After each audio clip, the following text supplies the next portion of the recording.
If I was moving to the UK in 2023, these are the exact 10 things that I'm going to do differently. To better understand this topic, I've divided it into two categories: before you come and after you arrive. The number one thing that I'm going to do differently is to forget everything that I knew about the UK. Any single thing that you know about the UK, forget it. UK is hard, UK is stressful. Forget all of those things. It's not easy to make it in the UK. Forget all of those things and research. Which brings me to the number two thing that I'm going to do differently is research. Research from reliable channels. I'm not talking about YouTube channels alone. I'm talking about channels in general, blogs, Instagram posts, TikTok posts, WhatsApp. Research from reliable sources, including the UK government site. Honestly, the best place to get information is in the UK government site. It's not even on videos but I know that people might not know this, but that's the best place to get your 100% information from. And I'm going to link the UK government website in my description. Checks for things like the surcharge increase, visa fees increase, because by October they are going to increase the visa fee. So if you don't want that visa fee to affect when you want to apply, then you can apply before October. And I'm going to put some of the prices for, let's say, student visas in this video, and also link where you can see the updated prices for visa fee. Number three thing I'll do differently is to speak to people that moved to the UK recently. One thing about immigration is that it keeps changing. It keeps changing. School fees are increasing, visa fees are increasing, and for you to know this, you have to speak to people that just recently relocated, because people that relocated last year and people that relocated in September, they did absolutely different things in terms of spending money and in terms of just the information that is going around now, just so that you make informed decision before you find yourself in the UK. The fourth thing that I will do differently is I'll start looking for houses from your home country.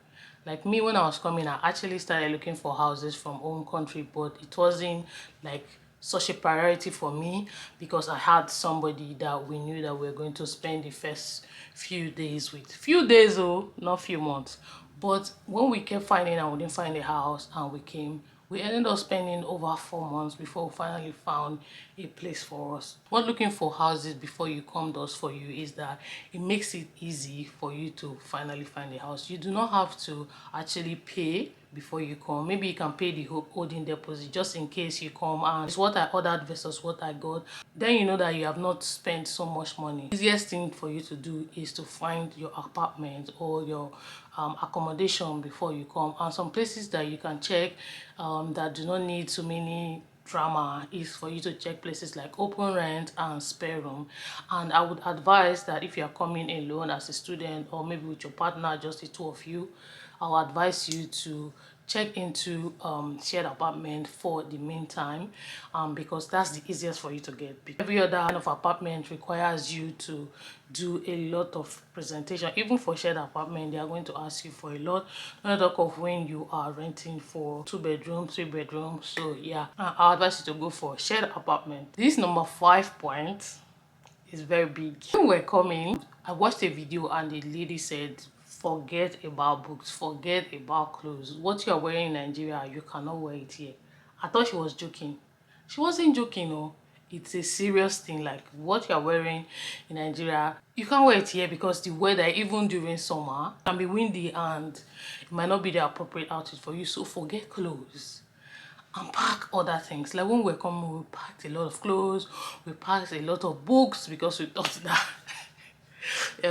you had to write, but most times you don't even have to write anything when you're coming for your masters here in the UK. Everything is computer. So forget books, forget clothes, and pack food stuff. Pack food stuff. I know what I'm telling you, especially now that the living crisis has gone out of this world. Pack food stuff, pack gari, pack, except rice is cheap here. Cannot tell you all those things are cheap. Vegetable oil, all those things are cheap here, but things that like fish, beans, yam, if you can, pack them, because things are so expensive. And the first how many months, so if you to be using your money to eat the first how many months, it's better for you to just bring as many food stuff as you can and use your free luggage space. wisely and pack a lot of food stuff. Forget every other thing. Even if it's 3 clothes you carry, one thing I can tell you is that clothes are not that expensive here. Okay, they're expensive, but you're not going to buy clothes every day. On my own, I'm just telling you the truth. Food stuff over clothes, food stuff over anything. Things are expensive. Let's go to after you have finally arrived in the UK. These are the things that I would do differently if I was coming to the UK and I've arrived. The first thing I would do is to open a bank account. Honestly, I used online bank for 6 months for salary and everything. I was using online bank. I don't want to name their names, but I was using it because it was easy. I was getting what I wanted. It was not stressing me, so I didn't see the need for physical bank account until someone kept advising me, and I said, oh, let me just go and open the physical bank account. And I finally opened Lloyds Bank. After opening that account, I started using it for my salary account too. So I wasn't using the online bank again for my salary account. That was how one day I converted money, and then I put the money into my online bank, and they just locked my account. I was like, eh? It's not even big money. Why are you locking my account? Before I could send them a message or anything, like in the next 2 to 3 hours, they unblocked it. But there have been stories where they locked people's account and they never opened it again. These people, I don't even know if they have like a physical bank address that you can go to and complain. Sometimes you will be begging them and be sending mails for months and you won't get your money. Imagine if I had a good sum of money inside my account. That would have been disaster. Because what have I done?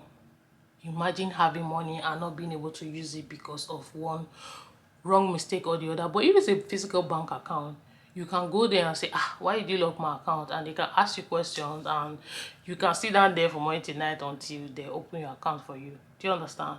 So I would advise you that the first thing you do is to open a physical bank account. That's after collecting your BRP and every other thing and just settling down. Open a physical bank account. Number 2 thing that I would do when I've arrived is to register for GP. Okay, yes, I know I'm complaining about how you hardly see the GP. Yeah, you hardly see the GP. I don't even think I've seen my GP once with my eyes, and I've stayed here for over a year. But it's just a way for you to have your details. And if your case is actually different, God forbid, if your case is actually deep or serious, they will answer you. Of course, they will answer you. But it's just a way for you to start marking yourself and your presence in the community. And you can also use it for address verification, and just in case NHS starts sending you a message and GP starts sending you a message, you can use those documents as address verification for yourself.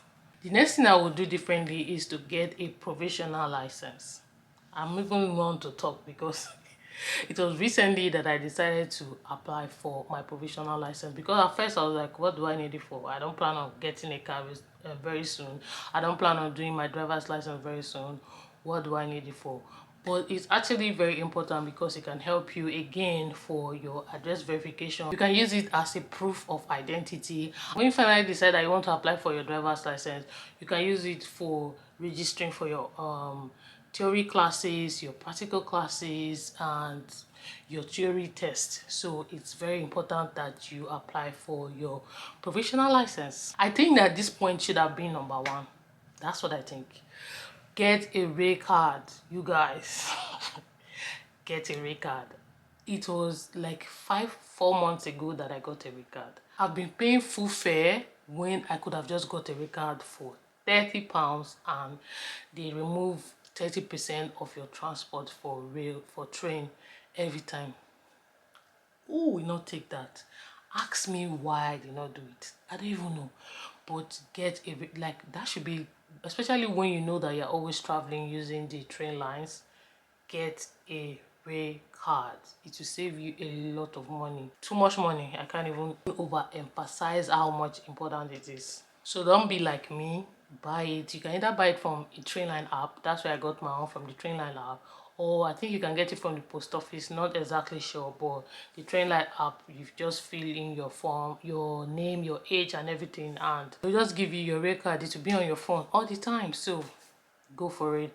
And speaking of transportation, another thing that I would do is to, everybody has map on their phone, so but make use of my map. download apps like Uber just in case you are going to places that you do not know and you don't want to spend your time asking questions, or you don't want to wait for the bus. You can use the Uber. Also download the bus apps in your area. Like for me, it's Stagecoach. We use Stagecoach here in Portsmouth and First Bus. So I have downloaded this app. It helps you know what time your bus is coming, if your bus is coming at all of those things. Yeah, so I advise you to make your life settling down easier. You just need all these transport things sorted. Last but not the least, because I wanted to make sure that this video is not long, short and precise to the point, is focus on why you are here. I know a lot of people are here because they don't want to go back to Nigeria. Let's face it. Yes. But the thing that's going to make you not to go back to Nigeria is if you don't lose your visa. A lot of people have lost their student visa because they forgot to attend classes. They didn't attend their classes.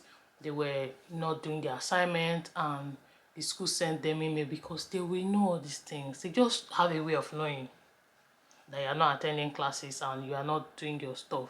So they will send you an email. I know someone that they will send you an email to remind you and say like, oh, you've not been attending your classes 3 times. If you do not reply or you do not fix up, the next email you get is from the home office. Yeah, so if you don't want that to be you, kindly please and please attend your classes. There's usually a way to mark your attendance, like swiping a card or hitting a card tells them that you were in class, so that you do not end up losing what you came here for in the first place. Because every other thing you are chasing, money, at the end of your study you have another 2 years to chase that. So do not use because of instant gratification to forget why you are here and lose everything in total. If you enjoyed this video, then check out this video that I'll be linking here. Give this video a thumbs up. And before I go, my name is Jessicaokah. If you're new here, thank you for joining us, and see you on my next one. Bye.